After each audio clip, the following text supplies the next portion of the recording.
All right, guys, back with another video. I'm already into it, kind of forgot, but not sponsored, but Croyle, yes, best stuff in the world. I'm gonna show you why in 1 minute. So if you guys are watching this channel, you guys already know probably what this is, but leave in the comments down below first like 30 seconds because we're getting ready. Okay, back on the Jeep. Good old Firestone Destinations. Little dry rot, plenty of tread, but we're gonna keep going. This is what we're doing today, boys and girls. Shockolators.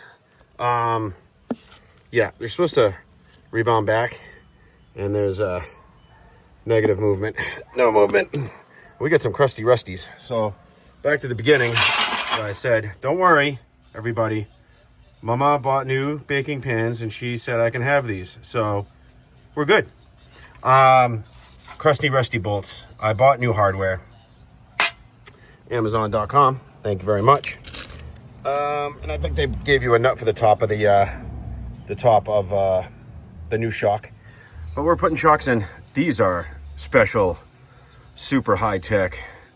You know, the best things ever. Not really. They're probably the cheapest ones I can find on Amazon because, yeah, we're not spending much on the commuter. Still love the Jeep, but better than what was in there. That's for sure. These things they haven't even moved. I bet you better squish it back down. Yeah, nothing, no movement. So hopefully this ride's a little bit better. I'm gonna take it to go get some oil because I had to drop the oil out of the 5.3, which we fired up in a previous video, and found out injector 8 and injector 2 were stuck wide open, 8 more than 2, and totally poured fuel, almost hydro-locked my motor. Did some research, you could be doing cylinder wash. Thank God I'm good. 170 compression. I'm gonna test it a little later. Hopefully the rings come back around, put some new oil in it. But we're focusing on shocks. So take your tire off, simple dimple. Grease your fittings while you're here because that's what I'm gonna do next. And the biggest thing I can tell you right now, especially with something this old and a rust belt, I just cleaned that up with the whizzer wheel on my grinder, just so it sits nice and flush. But those 2 bolts and nuts, I'm gonna tell you something right out, this stuff, no bueno. So front shocks, take your tire off, jack it up. I used a piece of wood underneath there so it doesn't sink into my pavement because it's a hot day. Use a jack stand. Then I took the top nut off first, which it is a 13 millimeter. 13 millimeter for the tower nut. Let me bring you up top, which is right there. We're gonna put the grommet on next. Grommet first with the big side down to fit inside that hole. Little side up. And then you put your washer. And then you put your nut. It's not a castle nut. I don't know why I said that. Very simple for the front. We'll bring it to the rear. So same thing on the passenger side. 2 bolts, 1 bolt, bango, bango. Love this stuff.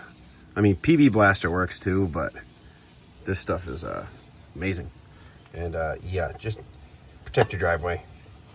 I mean, if you're in gravel, whatever, but I got pavement, so try to protect it as best I can. All right, let that cook for a second. So this bolt just slides right out of the frame, the unibody frame. So there must be a nut welded on there inside, and you gotta line that up to get that back in. So that might be a pain in the booty, but we're gonna get it. So we gotta take that bolt off next. By the way, 15 millimeter, all of this. 15 millimeter here, 15 millimeter bolt. And so this took a lot longer than I expected. This bolt came out 15. This one, yeah, brand new, snapped. So it was 15 on the nut side. I ended up putting the nut that way, just because, so you can get the socket on it. They're like, when you put the nut this way, the dust shield and the brake rotor, you couldn't get the impact on it because you always want to impact the nut side, not the bolt side. So whatever, I did it right this time. But it was odd, the 15 for the hex head on the bolt side, and then it was like 19 millimeter on the nut side. It was a massive, it was backwards. It was messed up, but anyways, at the cheater pipe and everything, I ended up snapping the bolt. Thank God to get that out of there. But so brand new bolt. I just double washed it, as you can see, and done. That's why, boys, you don't throw away hardware and you keep all your shit. So you stay like this. So one more shock to do. Again, this should be a lot easier if you don't live in the rust belt. Bolt, and then this bolt is very cool. It's got a Zerk, not a Zerk, that's a grease fitting. It's got like a welded nut on the inside of this unibody frame, so which is nice. I ended up spraying some lubrication in there I didn't get the Nevis. I don't want to get covered in it, but I ended up spraying the threads and threw it back in there. You know, whatever the Milwaukee does, which is on the other side. So let's do the other side. Front's done. This one's done. Put the tire back on, and yeah, that seal was leaking a little bit. Well, we'll pretend we didn't see that.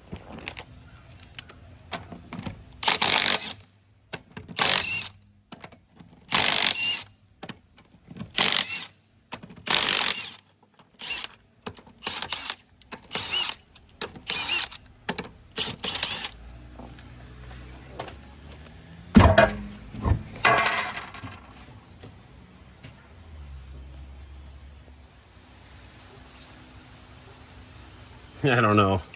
I bet you this one snaps too. I'm spraying right above you guys' head. Watch out. Yeah. We'll see. We'll see. Catch it. Cooking pan. I'm gonna cook cookies in that later. Just joking. She told me it was okay. I even got a bigger one, which is nice. I got a 16x9 baking sheet. We can bake some brownies. No, you can't bake. You can't do. What do you mean? Cookies. You can't do brownies on a baking sheet. Jesus. Cookies.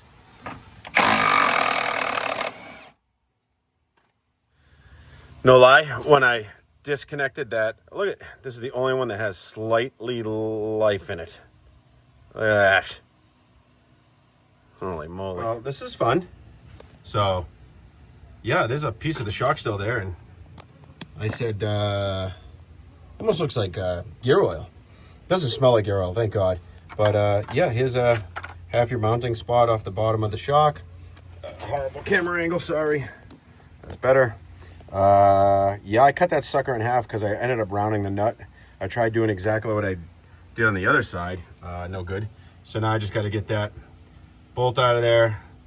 Half the bolt, half the mounting bracket, and then putting it back. So, yes. A 25-year-old Jeep. I don't know how old these shocks are. They're blue. I don't know who makes blue ones. I know yellow is Gabriel.